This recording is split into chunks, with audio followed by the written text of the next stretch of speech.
It has been the deadliest day yet in the COVID-19 pandemic for Wisconsin. The governor and health officials asking us all to skip the dinner parties, skip the happy hours, and get a flu shot. Good evening, everyone, and thank you for joining us. I'm Michele McCormack. Tom Zalaski has the evening off. We begin with the dismaying news of a record-setting day for COVID-19 cases in Wisconsin. 34 more Wisconsinites have lost their battle with COVID-19.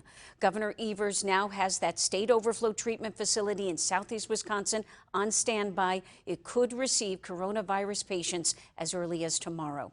The governor said it was a grim milestone with record-setting COVID cases, putting us at more than 155,000 statewide. We're averaging about 2,700 new cases a week. Hospitalizations have nearly tripled over the past month. Governor Evers said the continuing spread at its current rate will prevent Wisconsin from bouncing back from the pandemic. In order to kick this virus and get Wisconsin back on track, it's going to take a unified statewide effort. And I think for the most part, Wisconsinites know that. The governor thanked those who are staying at home and wearing a mask. He also announced an additional $50 million in aid for working families needing child care and early education help. Here is a look at the record-breaking numbers. Wisconsin Department of Health Services reports more than 3,200 positive cases today. That brings the total to over 155,000.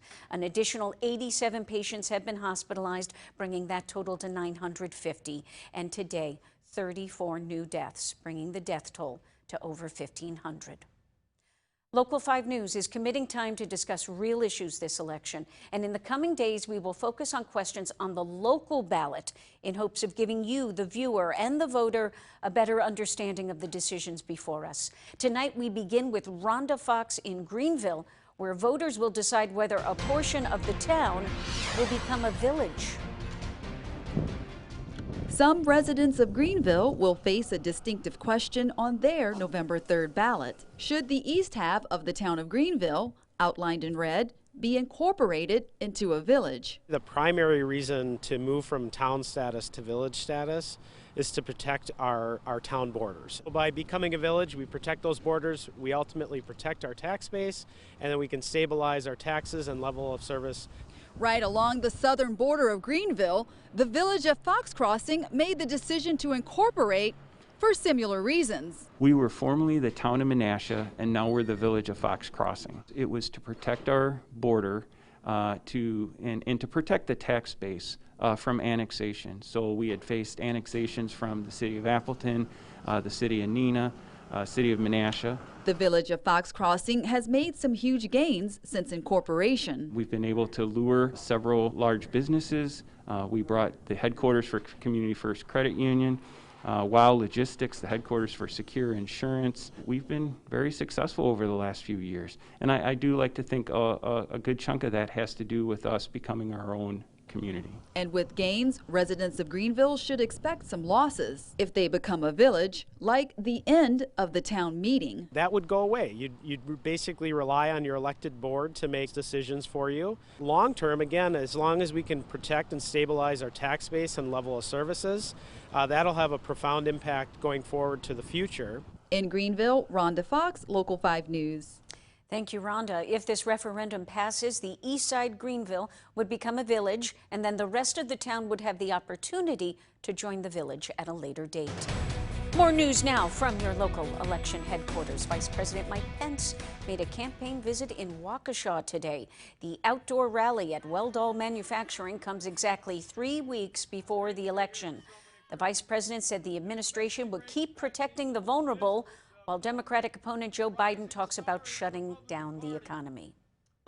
President Trump's vision for the future, we're going to keep supporting our military. We're going to keep cutting taxes, rolling back regulation, unleashing American energy, securing our border, supporting law enforcement, life, liberty, and the Constitution of the United States. The Biden campaign issued a statement saying Pence and his task force have been woefully incapable of handling coronavirus. Ivanka Trump also in Wisconsin. She made a surprise visit at Team Industries in Kaukauna, where she took a tour of the facility and then met with the workers.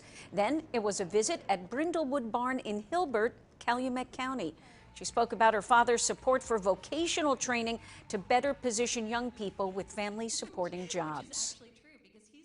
3 in 10 people who have a college degree are working in jobs that don't require one, thereby displacing people who would have otherwise had those jobs. And many people, even more sadly, are loaded up with college debt, and they're graduating without a marketable skill to secure a job.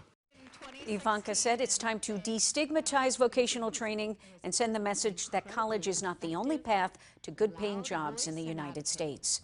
Green Bay's mayor is urging folks to vote absentee because they're expecting such high voter turnout. On Local 5 this morning, Mayor Eric Gingrich said there are options for voters. He understands there are those who like to cast their ballot in person, so they're actually over-recruiting to ensure they'll have enough poll workers.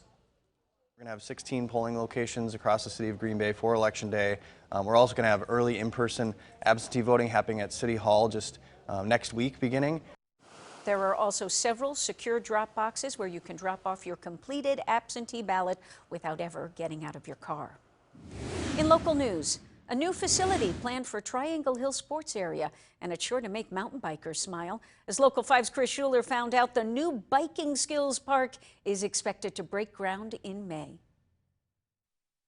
Triangle Hill Sports Area has long been known for its scenic trails, disc golf, and tubing in the winter. And soon, the executive director of the Baird Creek Preservation Foundation says a new biking skills park will be added to that list. A biking skills park is basically a course for anybody from a small child on a strider bike, which is the bike with no pedals, all the way up to our advanced riders. The park will have 3 tracks, each a quarter-mile long with varying degrees of difficulty, a place where bikers can hone their skills, making them ready to take on the area's existing yet challenging terrain. The Baird Creek trails are some of the most technical in northeast Wisconsin. The community has been asking for quite a while that we would put in some type of skills feature so that kids have a way of learning and building and then being able to go out on the trails here.